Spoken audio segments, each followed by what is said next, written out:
கர்த்தருக்கு ஸ்தோத்திரம். எல்லாம் எப்படி இருக்கீங்க? கர்த்தருடைய கிருபையில எல்லாம் நல்லா இருப்பீங்கன்னு நான் விசுவாசிக்கிறேங்க. இன்னைக்கு பரிசுத்த ஓய்வு நாள். எல்லாம் சபைக்கு போனீங்களா? ஆண்டவர கனப்படுத்துனீங்களா? நிச்சயமா கனப்படுத்திருப்பீங்கன்னு நான் விசுவாசிக்கிறேங்க. அவர தேடுறது தாங்க நம்ம வாழ்க்கையில ரொம்ப ரொம்ப மகிழ்ச்சியானது. தாவீது ராஜா சொல்றாரு இல்லைங்களா? அவருடைய ஆலயத்துக்கு போவோம் வாருங்கள் என்று சொல்லும்போது, நான் மன மகிழ்ச்சியா இருந்தேன்னு. நிச்சயமாங்க அந்த மன மகிழ்ச்சியை நீங்களும் இன்னைக்கு பெற்றுக்கொண்டிருப்பீங்கன்னு நான் விசுவாசிக்கிறேங்க. இன்னைக்கு நம்ம தியானிக்க போறது 34ஆம் சங்கீதம் 5ஆம் வசனம். அவர்கள் அவரை நோக்கி பார்த்து பிரகாசம் அடைந்தார்கள். அவர்கள் முகங்கள் வெட்கப்படவில்லை. பிரியமானவர்களே, யாரெல்லாம் ஆண்டவரை நோக்கி பார்க்குறாங்களோ, அவங்க முகங்கள் வெட்கப்பட்டு போகாதபடிக்கு கர்த்தர் செய்வாருங்க. அது மட்டும் இல்லைங்க, நம்மளுடைய முகத்தை பிரகாசம் அடையும்படியா செய்வார். எந்த இடத்துலயும் நம்ம வெட்கப்பட்டு போக மாட்டோம், தலை குனிஞ்சு போக மாட்டோம்.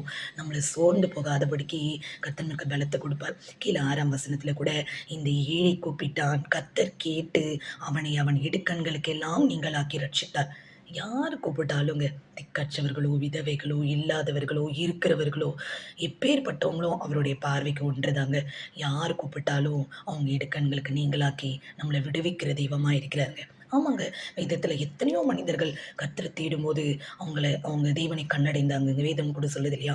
"தேடுங்கள் அப்பொழுது கண்டடைவீர்கள்." நிச்சயமாங்க. தேடுறவங்களுக்கு அவர் என்னைக்கும் கூட தாங்க இருப்பார். நம்மள விட்டு போகவே மாட்டார். யோசுவாக்கு கர்த்தர் சொல்றாரு இல்லைங்களா? "நான் மோசேயோடு இருந்தது போல உன்னோடும் இருப்பேன். நான் உன்னை விட்டு விலகுவதும் இல்லை, உன்னை கைவிடுவதும் இல்லை." ஆமாங்க.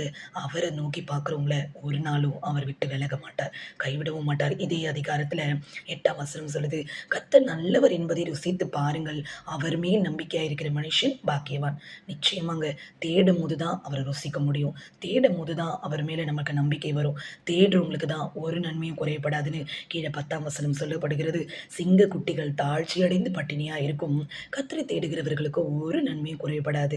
நிச்சயமாங்க. இந்த வார்த்தையின்படி நீங்க கர்த்தர தேடுங்க.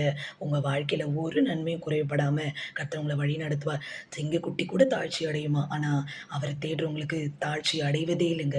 எல்லாவற்றிலும் குறைவுகள நிறைவாக்குவார். உங்களுடைய சூழ்நிலைகள மாற்றுவார். தேடுறவங்களுக்கு ஒரு நன்மையும் குறைவுபடாது. ஆமாங்க. அவருக்கு நம்ம செவி கொடுக்கும்போது, அவருக்கு நம்ம பயப்படும்போது, உண்மையா அவர நோக்கி நம்ம தேடும்போது, நம்ம வாழ்க்கையில எல்லா நன்மையும் கர்த்தர் செய்வாருங்க. ஆமாங்க. ஊழியத்தின் பாதையிலும் சரி, எங்க குடும்பத்திலயும் அவர தேட தேட எங்க வாழ்க்கையில நாங்க எவ்வளோ நன்மைகள பெற்றுக்கொண்டிருக்கிறோங்க. நெறைய சாட்சிகள் நம்ம வாழ்க்கைய உயிர்ப்பிக்கும் இல்லையா?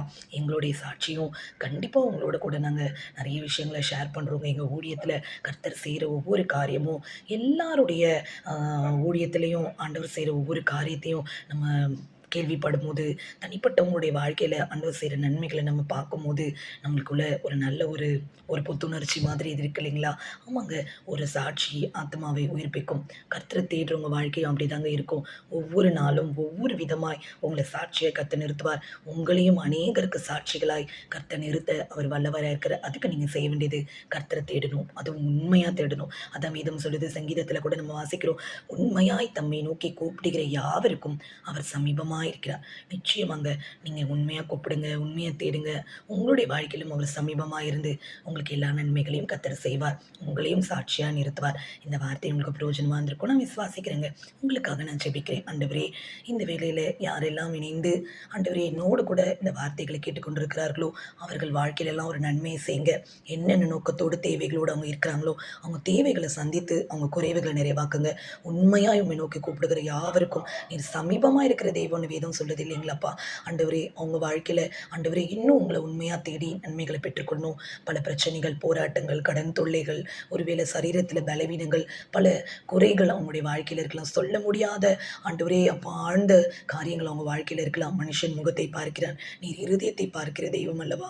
உங்க வாழ்க்கையில ஒரு அற்புதத்தை செய்து இந்த வார்த்தையின்படி தேடுறவங்களுக்கு ஒரு நன்மையும் குறையப்படாதுன்னு சொன்னீங்களே, அவங்க வாழ்க்கையில தேடி எல்லா நன்மைகளையும் பெற்றுக்கொள்ள கர்த்தர் நீங்க உதவி செய்யுங்க. உங்க அன்ப அவங்க ருசிச்சு பார்க்கணும்ப்பா. உங்க மேல நம்பிக்கையா இருக்கிற மனுஷன் பாக்கியவான்னு சொன்னீங்களே, உங்க மேல மட்டும் மனுஷன் மேல இல்ல. உங்க மேல மட்டும் அவங்க நம்பிக்கைய வைத்து நன்மைகள பெற்றுக்கொள்ள உதவி செய்யுங்க.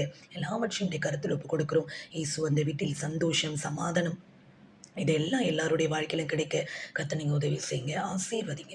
இயேசுவின் மூலம் வேண்டிக் கொள்கிறோம். ஜீவனுள்ள பிதாவே, ஆமென். நீங்களும் உங்க விண்ணப்பத்தை எங்களுக்கு தெரியப்படுத்தலாம். உங்களுக்காக நாங்களும் ஜெபிக்கிறோம். எங்க ஊழியத்துக்காக நீங்களும் ஜெபித்துக் கொள்ளுங்கள். கர்த்தர் தாமே உங்களை ஆசீர்வதிப்பாராக. God bless you.